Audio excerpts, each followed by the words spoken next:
Halo Queeners dimanapun kalian berada, semoga sehat terus ya. Pada video kali ini, Mimin akan meringkas alur cerita drama yang berjudul A Korean Odyssey. Drama ini menceritakan kisah seorang gadis bernama Jin Sonmi yang sejak kecil dapat melihat hantu. Karena kemampuannya itu, ia tak sengaja melepas seorang siluman kera yang sedang dikurung di tengah hutan. Akibat perbuatan tersebut, Jin Sonmi mendapatkan kutukan dari alam. Hingga 25 tahun kemudian, ia kembali bertemu dengan siluman kera yang dulu pernah mengkhianatinya.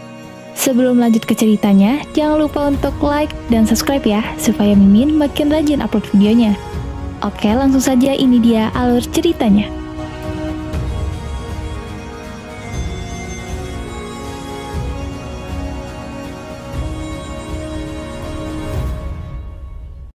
Jin Sonmi sejak kecil memiliki kemampuan melihat makhluk yang tak kasat mata. Hal itu membuat ia dijauhi teman-teman di sekolah. Saat di kelas, ia salah mengira kalau hantu itu adalah seorang guru. Murid-murid yang melihat tingkah aneh Jin Sonmi saat membuka payung kuning miliknya langsung berlarian pergi menjauh. Bahkan saat pulang sekolah, hantu itu terus mengikuti dan mengganggu Jin Sonmi. Untungnya ada seorang pria tua yang datang membantu gadis itu dengan payung hitamnya. Akhirnya, hantu itu dapat lenyap begitu saja. Jin Sonmi sangat kagum dengan kemampuan payung pria itu, yang tidak seperti payung kuning miliknya. Pria itu akan memberikan payungnya, asalkan Jin Sonmi menuruti permintaannya. Pria yang menyebut dirinya seorang peri, menyuruh gadis kecil itu pergi ke suatu gunung untuk mengambil kipas yang berada di rumah pohon. Pesan yang tidak boleh dilanggar Jin Sonmi, apapun yang terjadi dan didengarnya, gadis itu hanya harus mengambil kipas serta segera pergi dari tempat tersebut. Sesampainya di rumah pohon, ia mulai memasuki rumah tersebut yang tampak kecil dari luar, ternyata isi dalamnya sangatlah luas. Di sana Sonmi berhasil menemukan kipas yang cukup mewah. Namun saat ia akan keluar dari tempat tersebut, muncul seorang siluman kera yang bernama Son Ogung. Gadis itu sempat ingin keluar dan berpura-pura tak melihatnya. Namun pria itu terus menghalangi hingga ia menyuruhnya untuk mematikan semua lilin di sini sebelum pergi. Jin Sonmi yang pintar merasa heran apa yang akan terjadi jika ia mematikan lilin-lilin itu. Mereka pun membuat perjanjian jika ia dapat mematikan semua lilin, maka Son Ogung akan menjadi pelindung baginya dan akan datang kapanpun setiap Sonmi memanggil namanya. Satu persatu lilin itu dimatikan dan sekarang Son Ogung terlepas dari kurungannya yang selama bertahun-tahun telah terkurung di dalam rumah tersebut. Karena ia seorang dewa kera yang nakal dan tidak menjalankan tugasnya selama di bumi. Bukannya berterima kasih, siluman kera itu malah mengingkari janjinya dengan mengambil ingatan Jin Sonmi mengenai namanya. Dengan begitu, gadis itu tidak akan bisa memanggil nama Son Ogung dan ia tidak akan pernah datang untuk melindunginya tanpa harus mengingkari janji yang telah mereka buat. Benar saja, saat ia ingin memanggil nama kera itu, Jin Sonmi tak mengingatnya. Ia merasa cemas karena telah dibohongi dan bagaimana ia bisa menghadapi hantu-hantu itu kelak jika tidak ada yang melindunginya. 25 tahun kemudian, Jin Sonmi telah tumbuh dewasa menjadi seorang gadis yang cantik. Ia memiliki perusahaan properti yang membeli setiap rumah yang dijual murah karena diduga rumah-rumah itu ditempati oleh para hantu. Suatu ketika saat ia dan asistennya sedang akan membeli sebuah hunian, di mana di sana terdapat sesosok hantu perempuan yang berdiam diri di lemari. Payung kuning miliknya masih menjadi senjata setiap bertemu para hantu. Tak lupa ia juga sering melempari biji kacang agar sosok itu dapat menghilang. Tak lama setelah itu, Jin Sonmi malah mendekatinya layaknya seorang manusia. Ternyata sosok wanita itu mati mengenaskan di rumah tersebut karena terlalu keras diet untuk mewujudkan mimpinya menjadi seorang penyanyi. Tak lupa setiap ia menemui para hantu, Jin Sonmi selalu menanyakan siluman kera yang mungkin pernah hantu-hantu itu temui. Bahkan setelah 25 tahun lamanya, ia hampir melupakan wajah si kera itu. Sosok hantu perempuan itu akhirnya dapat tampil bernyanyi di acara pencarian bakat dengan merasuki tubuh seorang manusia. Acara itu disponsori oleh juri yang bernama Mawang. Ia merupakan seorang siluman banteng yang dulu pernah memerintah Jin Sonmi kecil untuk pergi mengambil kipas. Mawang memiliki perusahaan entertainment besar untuk menutupi dirinya sebagai seorang siluman. Ia memiliki seorang sekretaris yang juga seorang siluman anjing, yang selalu menuruti setiap perintah dari Mawang. Son Ogung tinggal satu rumah bersama Mawang. Ternyata mereka telah lama berteman sebagai sesama siluman. Selama bebas, Son Ogung terus mengumpulkan poin dan berbuat baik agar ia dapat kembali menjadi Dewa Agung serta kembali ke surga. Seringkali ia berburu roh-roh jahat yang merasuki tubuh manusia. Contohnya roh jahat yang merasuki seorang anak laki-laki ini. Kekuatan Son Ogung sangatlah kuat. Roh jahat seperti itu bukanlah tandingan baginya. Ia dapat dengan mudah melenyapkan roh jahat sekuat apapun roh tersebut. Sebelum ia membunuhnya, roh itu mengingatkan kalau Samjang sudah lahir ke dunia. Sebelumnya roh itu pernah menggigit Samjang yang sangat lezat. Saat dalam perjalanan pulang, Jin Sonmi tak sengaja melihat suatu bayangan hitam yang menyelimuti sebuah mobil. Ternyata pengemudi di mobil itu dalam keadaan mengantuk, dan roh jahat itulah salah satu penyebab celaka orang-orang. Jin Sonmi berusaha membangunkan pria yang mengemudi itu dari kantuknya, dengan memaki dan mencerca pria itu sampai ia bangun. Alhasil sang pria tersulut emosinya, dan akhirnya bayangan hitam itu pergi dari atap mobil. Asistennya kadang bingung dengan tingkah gila sang bos. Ia melajukan mobilnya dengan cepat untuk menghindari kejaran pria tersebut.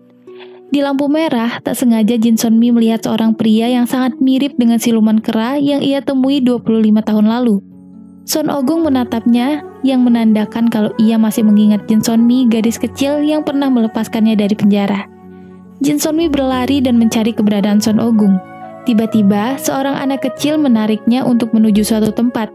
Di sana sudah ada Son Ogung yang menunggu. Jin Sonmi terus memanggil pria itu peri walaupun berapa kali Son Ogung menyangkal. Jin Sonmi mengatakan kalau sudah lama ia menunggu kedatangan Son Ogung untuk datang melindunginya. Namun untungnya sekarang Sonmi dengan angkuh mengatakan kalau ia telah mengingat nama Son Ogung berkat pertemuan mereka ini. Son Ogung merasa heran bagaimana mungkin ia bisa mengingatnya kembali. Ia terus mengejar Sonmi dengan penasaran. Tapi wanita itu bukan lagi gadis kecil yang polos. Ia tak akan menyebutkan nama itu begitu saja karena Son Ogung akan mengambil kembali ingatannya. Saat di perjalanan, Sonmi tak sengaja bertemu dengan pria yang tadi mengejarnya. Son Ogung malah menyelamatkan Sonmi dan terus mengikutinya karena masih penasaran apakah benar wanita itu mengingat namanya. Makin lama, Son Ogung mulai tersulut emosinya dengan permainan Jin Sonmi. Ia mengancam akan membunuh wanita itu jika salah memanggil namanya kelak. Benar saja, ternyata Sonmi hanya mengarang dan ia masih tak mengingat nama Son Ogung. Hal itu dilakukannya agar pria itu dapat terus mengikuti dan melindunginya.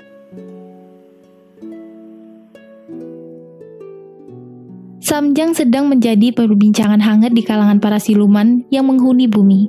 Samjang merupakan seorang manusia yang mendapat kemampuan istimewa dari surga yang dapat menyelamatkan dunia. Semua roh jahat, bahkan siluman, terus memperebutkan darahnya yang sangat wangi dan lezat untuk disantap, termasuk Son Ogung. Ia harus memakan darah Samjang agar kekuatannya dapat sempurna dan ia dapat kembali ke surga menjadi Dewa Agung.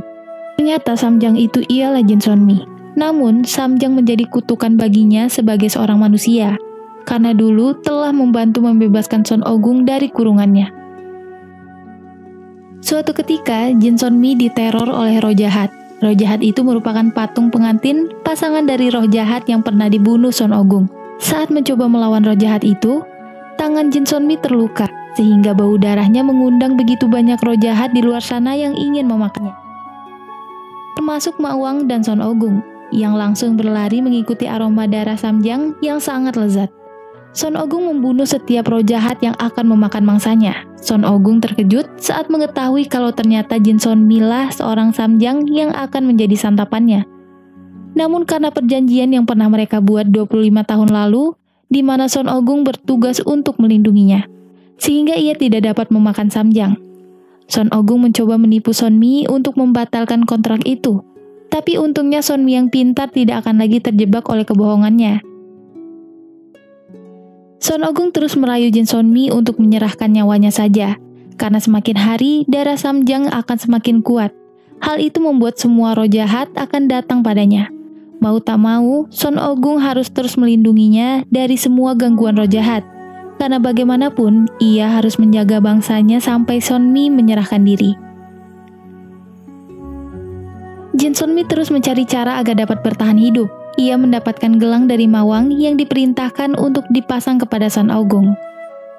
Jika gelang itu dipakai, maka Son Agung tak akan bisa menyakiti Sonmi, karena rasa sakit yang dirasakan wanita itu juga dapat dirasakan oleh Son Agung. Setelah berjalan-jalan dan merayakan malam Natal bersama, Jin Sonmi memberikan gelang itu sebagai hadiah kepada Son Agung.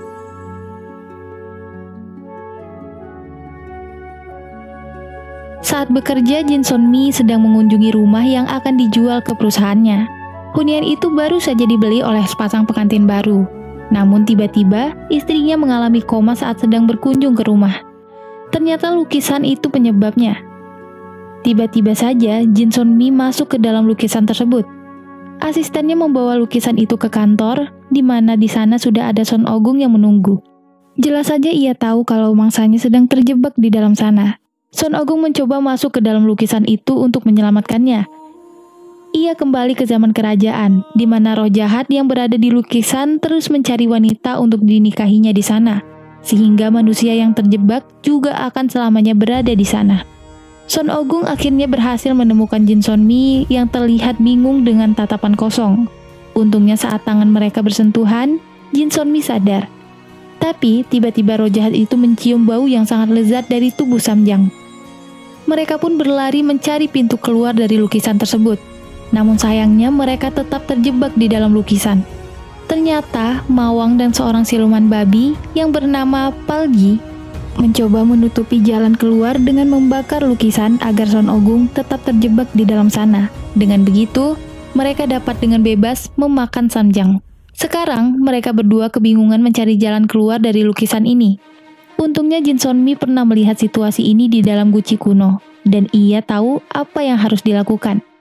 Mereka tak memiliki waktu banyak karena lukisan itu hampir habis terbakar. Son Agung memerintahkan agar cepat melakukannya agar mereka dapat cepat keluar. Sonmi pun mencium Son Agung sesuai dengan kejadian yang pernah ia lihat. Ternyata Son Agung sedang memakai gelang pemberiannya. Tiba-tiba genggamo itu mengikat Son Agung dengan sangat menyakitkan, bahkan sampai ke relung hatinya. Sekarang Son Agung telah menjadi milik Sonmi sepenuhnya. Son Agung pun mengembalikan ingatan namanya yang pernah diambilnya dulu. Karena hanya Jin Sonmi yang dapat keluar dari lukisan. Dan dengan ia memanggil Son Agung dalam keadaan bahayalah, pria itu dapat datang menemuinya dan keluar dari dalam perangkap lukisan tersebut. Malam harinya, Jin Sonmi mencoba untuk melukai tangan agar mengundang para roh jahat sehingga dirinya ada dalam bahaya. Dengan begitu Son Agung akan datang melindunginya. Saat itu juga, sang siluman kera datang dan memusnahkan semua roh jahat yang akan membahayakan Jin Sonmi. Tak lupa darah yang menetes di tanah, dijadikan kupu-kupu agar para roh jahat itu tidak terus datang menghampiri mereka. Karena gelang itu telah terpasang pada Son Agung, pria itu menjadi jatuh cinta pada Jin Sonmi. Son Agung menjadi orang yang tergila-gila layaknya sedang dimabuk cinta. Itu semua karena genggamo yang melekat di tangannya dan mengikat hatinya. Tapi Jin Sonmi hanya membutuhkannya untuk melindungi dalam bahaya, bukan berarti dia juga mencintainya. Cinta bertepuk sebelah tangan itu sangat menyakitkan hati Son Agung. Bahkan rasa rindu kepada Jin Sonmi yang dimilikinya pun sangatlah besar. Son Agung terus datang untuk melihat keadaan sang wanita. Son Agung merasa sangat malu, tapi ia tidak bisa menahan rasa cintanya kepada Sonmi. Di suatu malam, dua orang pembunuh bayaran sedang menggali tanah untuk mengubur seorang wanita yang berlumuran dengan darah seperti habis dibunuh. Tiba-tiba, darah Samjang yang jadi kupu-kupu itu menginggap ke badan seorang mayat perempuan. Mayat itu pun hidup kembali, walaupun dengan kondisi tubuh yang berlumuran dengan darah. Salah satu pria ingin mengambil minum dan beristirahat sejenak. Betapa terkejutnya ia saat melihat mayat wanita itu telah menghilang.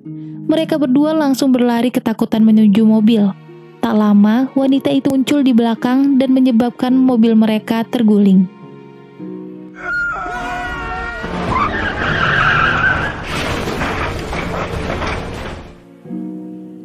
Mayat hidup itu keluar dan berusaha lari dari sana. Ia menaiki mobil pasar menuju ke kota. Ia terus mencari cara agar dapat bertemu dengan Samjang. Karena berkat darah Jin Sonmi lah ia dapat hidup kembali. Wanita itu mengambil selembaran kertas yang menunjukkan alamat kantor Jin Sun-mi. Ternyata wanita itu bernama Jung Sera. Ia menghilang sejak dikeluarkan dari grup idol yang hampir akan debut. Namun ternyata ia dibunuh oleh orang yang tak bertanggung jawab. Mayat hidup itu akhirnya berhasil menemukan alamat kantor Jin Sun-mi. Di kantor itu masih ada asisten Sun-mi yang sedang bekerja. Ia bernama Lee Han-jo. Mayat hidup itu masuk secara diam-diam tanpa sepengetahuan Han-jo. Saat Lee Han-jo sedang membuka bungkusan, ia tak sengaja melukai tangannya dan menimbulkan darah. Hal tersebut membuat sang zombie mencium bau darah dan menjadi sangat lapar. Tapi untungnya Son Oh-gung datang dan menempelkan kertas mantra ke jidat zombie itu seperti vampir. Tak lama Jin Sun-mi memanggil Son Oh-gung ke suatu tempat. Ia langsung datang menghampiri wanita yang ia cintai. Di sana Jin Sun-mi hanya sendiri dan butuh teman untuk memperingati kematian sang nenek. Sejak kecil, Jin Sun-mi sangat kesepian. Ia cukup senang karena Son Oh-gung dapat menemaninya walaupun cintanya hanya karena gelang yang mengikat di tangan pria itu. Namun kebahagiaan itu harus ada imbalannya, di mana malapetaka akan terus bermunculan. Salah satunya Lee Han-jo, di mana kertas mantra pada tubuh zombie itu terlepas oleh angin. Jin Sun-mi menyuruh Son Oh-gung untuk menyelamatkan asistennya itu. Tapi Son Oh-gung menolak karena ia hanya akan melindungi wanita yang dicintainya jika dalam bahaya. Namun Son Oh-gung menawarkan sesuatu kepadanya. Ia akan menyelamatkan asistennya tersebut jika Jin Sun-mi mau melepaskan gelang itu, atau jika tidak, Lee Han-jo asistennya tersebut akan dimakan oleh zombie dan mencabik-cabik tubuhnya.